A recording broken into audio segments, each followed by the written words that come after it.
Assalamualaikum warahmatullahi wabarakatuh. Salam jumpa dengan Suluh Berkah Channel. Kali ini liputan seminar sehari Dharma Wanita Persatuan Kanwil Kementerian Agama Provinsi Jawa Timur dengan tema peran strategis ibu dalam mewujudkan keluarga yang kuat. Bagi Anda yang baru bergabung dengan channel ini, jangan lupa subscribe, like, share, dan komen untuk keberlanjutan dari tali silaturahmi kita.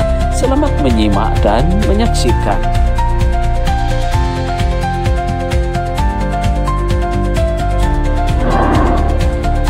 Assalamualaikum warahmatullahi wabarakatuh.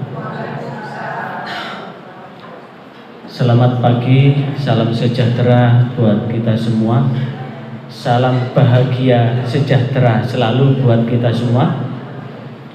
Hari ini izinkan saya dengan mengucap syukur kepada Tuhan Yang Maha Kuasa, di mana pada kesempatan ini saya ketiban sampur mendapatkan amanah dari Bapak Kabid PD Pontren, karena beliau posisi ada tugas di Jogja, sehingga hari ini saya diamanati untuk berdiskusi dengan judul yang sudah dikasihkan kemarin, yaitu peran strategi ibu dalam mewujudkan keluarga yang hebat.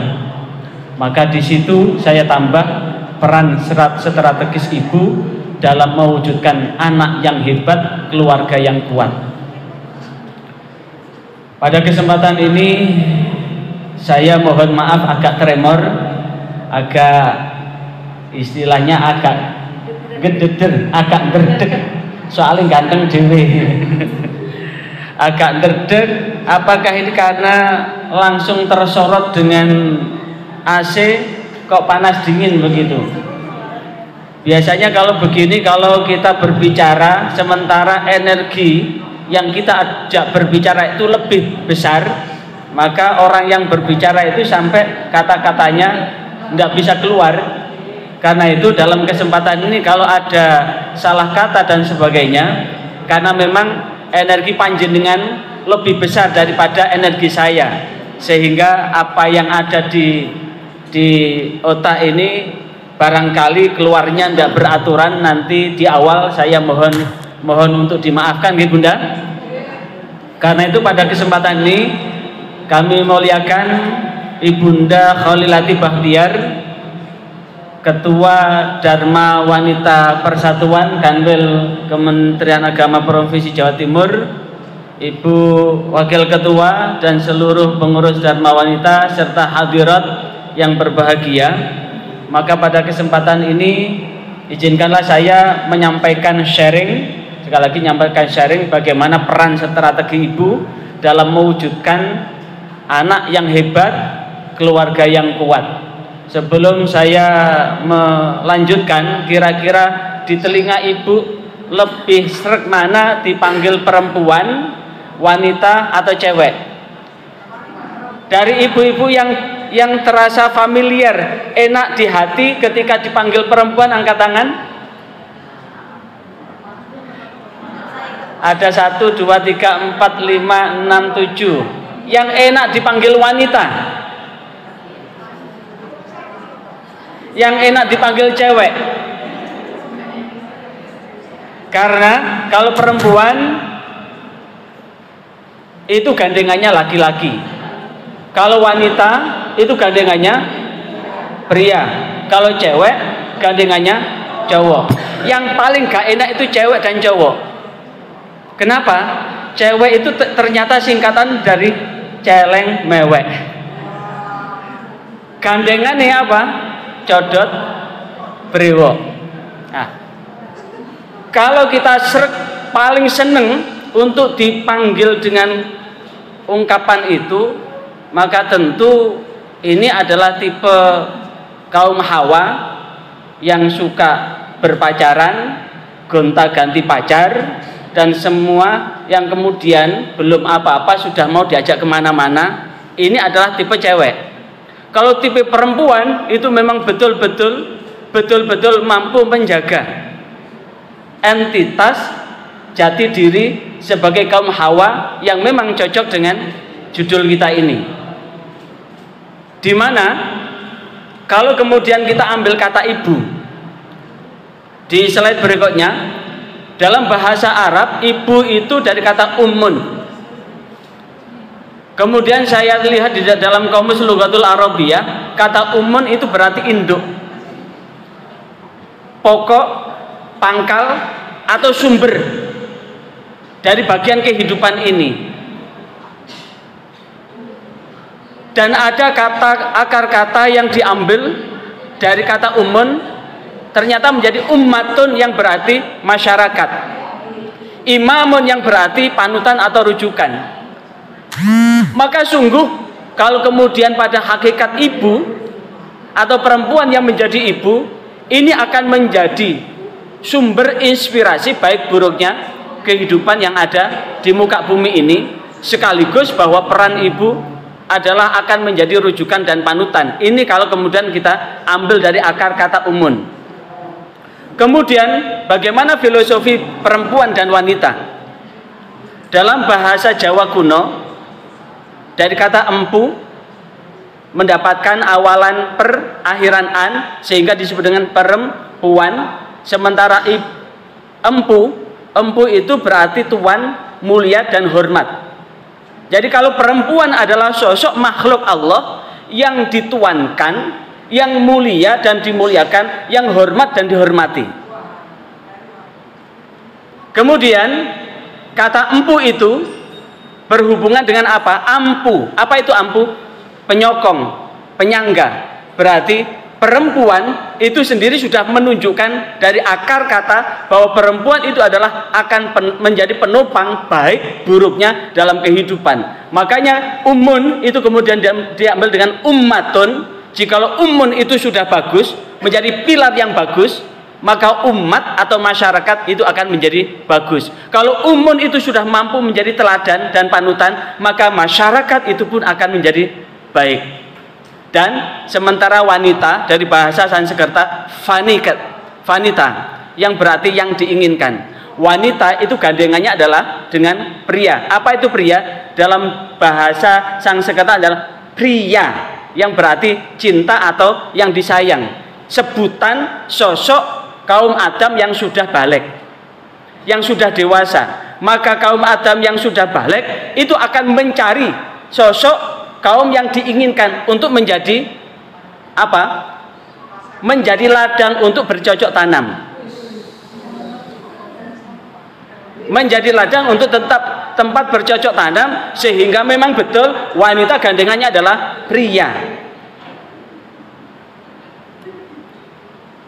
Nah, ini makalah. Makalah ini berbunyi al-mar'atu imadul bilad, bahwa perempuan itu adalah tiang negara. Idza saluhat, jikalau perempuan itu baik, saluhatil bilad, maka akan baiklah negara. Wa idza fasadat, jikalau perempuan itu rusak, fasadatil bilad, maka rusaklah negara. Ini berarti kalau kembali pada akar kata umun, memang betul bahwa yang menentukan hitam putihnya bangsa dan negara atau suatu masyarakat itu ternyata terletak pada kualitas dari para perempuan itu sendiri dalam mewujudkan. Bisa dibayangkan, andaikan seluruh perempuan di muka bumi ini mogok, tidak mau hamil dan tidak mau melahirkan, maka tentu tidak ada manusia.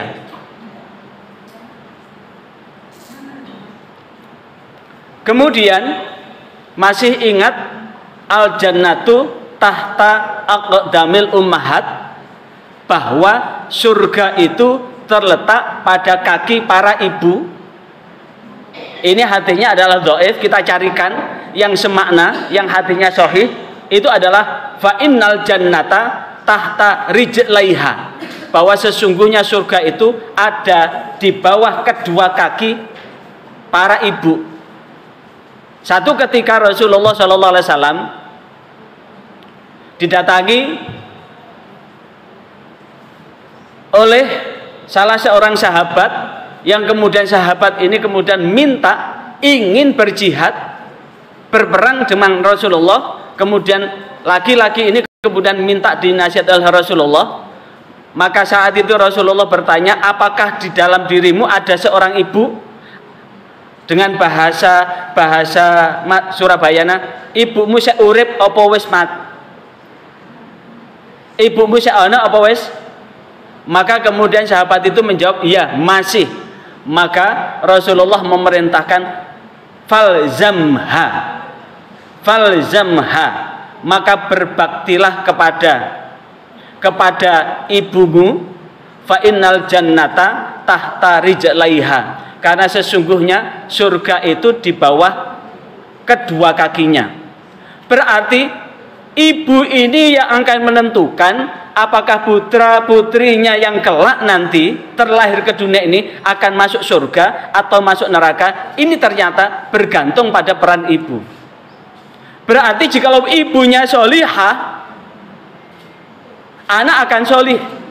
Jikalau laki-laki solihah, jikalau perempuan. Makanya saya kemana-mana, saya ini termasuk tipe laki-laki yang bertakwa, berusaha tetap takut istri yang tua, walaupun istri sudah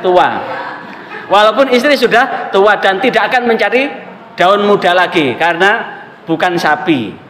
Karena sapi itu semakin muda rumputnya, karena saya tetaplah manusia. Prinsip saya adalah satu istri yang solihah itu lebih baik daripada 1000 istri yang tidak solihah. Makanya tetap satu istri itu saya ajak kemana-mana, bukan satu istri yang ada di mana-mana. Apa bedanya satu istri yang bisa diajak kemana-mana dengan satu istri yang ada di mana-mana? Berarti terecehan kayak. Lah, inilah yang sesungguhnya. Maka sesungguhnya keberadaan istri, apakah memang betul? Sekali lagi pertanyaannya, apakah memang betul bahwa istri yang solehah itu akan menghasilkan generasi yang bagus? Akan kita buktikan nanti dengan fakta sejarah. Kemudian ada 2 pertanyaan. Yang pertama ini adalah seorang sahabat laki-laki, yang kedua adalah seorang sahabat perempuan. Yang pertama itu adalah di Sahih Bukhari.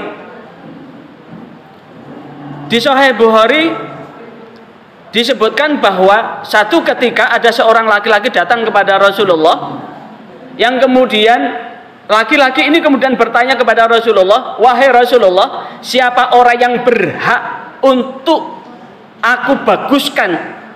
Siapakah orang yang paling berhak untuk paling bagus aku temani dia? Maka Rasulullah menjawab, ummuka, ibumu. Tanya lagi kemudian, siapa lagi ya Rasul? Maka kemudian Nabi menjawab, ummuka, ibumu. Kemudian siapa lagi ya Rasul? Maka kemudian Nabi menjawab, ummuka, sampai 3 kali. Kemudian siapa lagi ya Rasul? Maka kemudian summa abuka, maka kemudian dengan bapakmu. Begitu pula seorang sahabat perempuan ditanya, siapakah orang yang patut aku bekteni, aku berbakti, yang paling aku berbakti itu kepada siapa? Rasulullah pun menjawab, ibumu, sampai 3 kali. Maka kemudian baru yang keempat adalah bapakmu. Baik itu anak laki-laki maupun anak perempuan, maka kebaktian, berbakti yang paling afdal 75% terkonsentrasi kepada sosok ibu. Pertanyaannya kenapa? Nah, inilah yang kemudian dari statement Bu Nyai Nur Khadijah, istri Mbah Bisri Sansuri. Beliau adalah kakek presiden keberapa Gus Dur itu?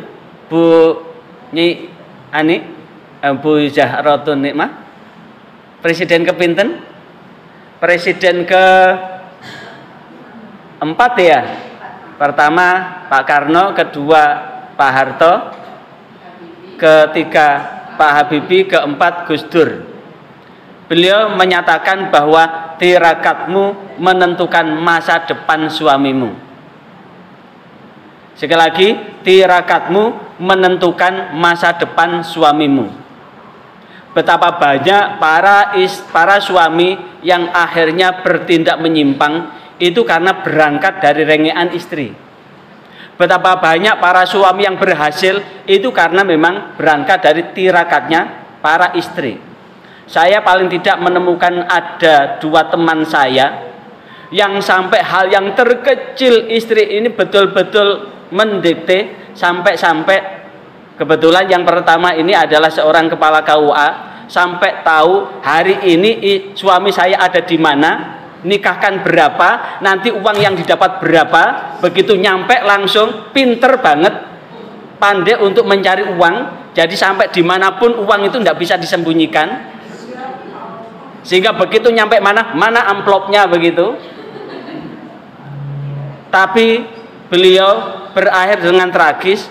Belum sempat sampai pensiun, keburu sudah kabur karena terbentur dengan musibah yang sangat besar. Ada lagi teman saya yang sampai di kantor itu selalu ditelepon, sedang bicara sama siapa Pak? Jadi kalau kemudian ini ada perempuan itu langsung datang ke kantor. Lah kalau seperti ini, maka inilah yang kemudian betul-betul istri yang istiqomah, betul-betul suami yang istiqomah. Ikatan suami takut istri kalau di rumah. Kalau kemudian para ibu menjadikan para suami itu hanya takut kepada istri kalau ada di rumah, maka ini akan menjadi suami yang malu-malu kucing. Malu-malu kucing itu berarti kalau ada di depan itu betul-betul malu-malu, tapi kalau di luar betul-betul akan menjadi kucing garong. Ini akan menjadi bahaya kalau sampai terjadi seperti ini. Ini akan menjadi musibah yang sangat besar buat para ibu, para suami itu sendiri, sekaligus para keluarga. Karena baiti jannati, rumahku adalah surgaku, adalah satu rumah. Begitu kita pulang ke rumah, sampai di rumah sudah tidak mau keluar lagi. Karena apa? Mendapati istri yang solihah, anak yang solihah. Makanya Rasulullah menegaskan alamatu sa'adah arba'ah, tanda-tanda kebahagiaan seseorang itu ada 4. Yang pertama, zaujatuhu solihah, istri yang solihah, anak yang memang istri yang betul-betul solihah. Wa auladu abroron, anak yang berbakti. Wa khulatauhu solih, lingkungan yang solih.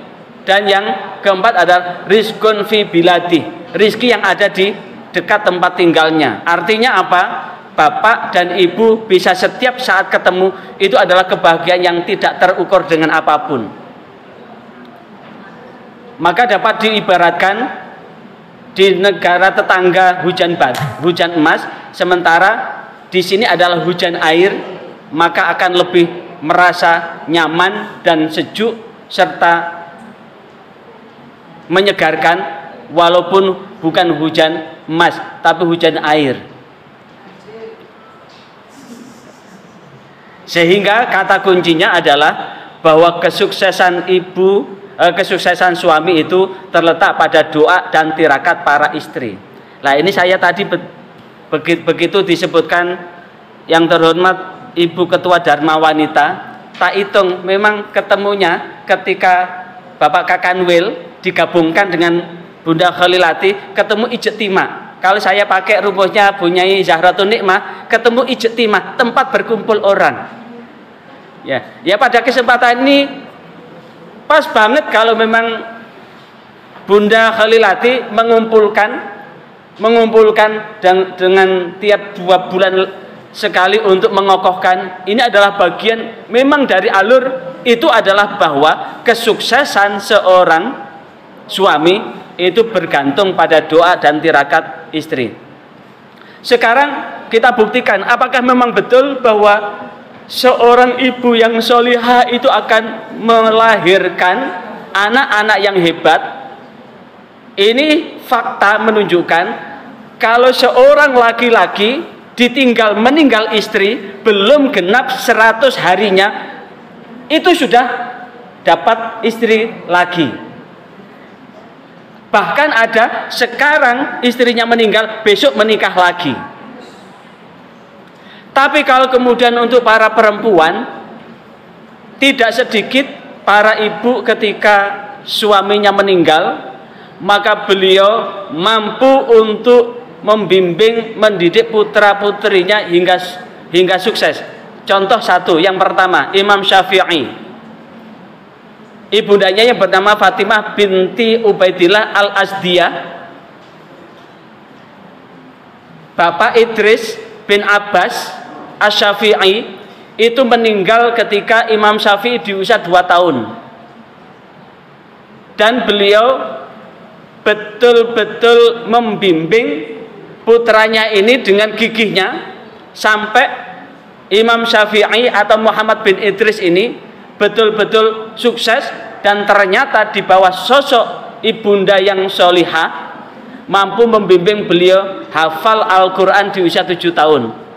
Bahkan satu ketika Imam Syafi'i bayi ini menangis, kemudian ada perempuan menggendong, kemudian namanya perempuan itu kan kalau ada bayi yang nangis itu kan kemudian dengan serta-merta, walaupun ada bagian aurat yang tidak boleh dikeluarkan sembarangan kan, begitu ada anak bayi nangis, maka kemudian tiba-tiba perempuan itu langsung menetei Imam Syafi'i.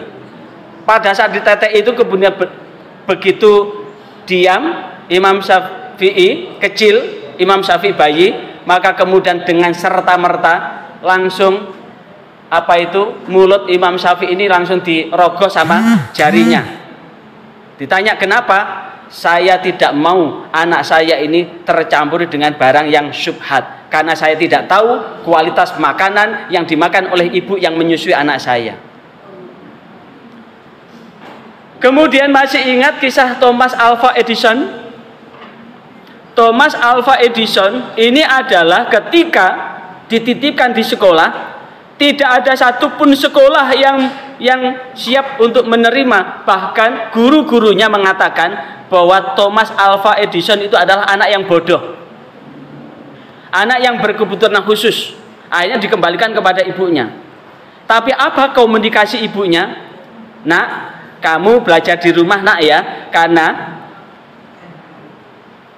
tidak ada satupun guru yang sanggup membimbing anakku yang hebat ini.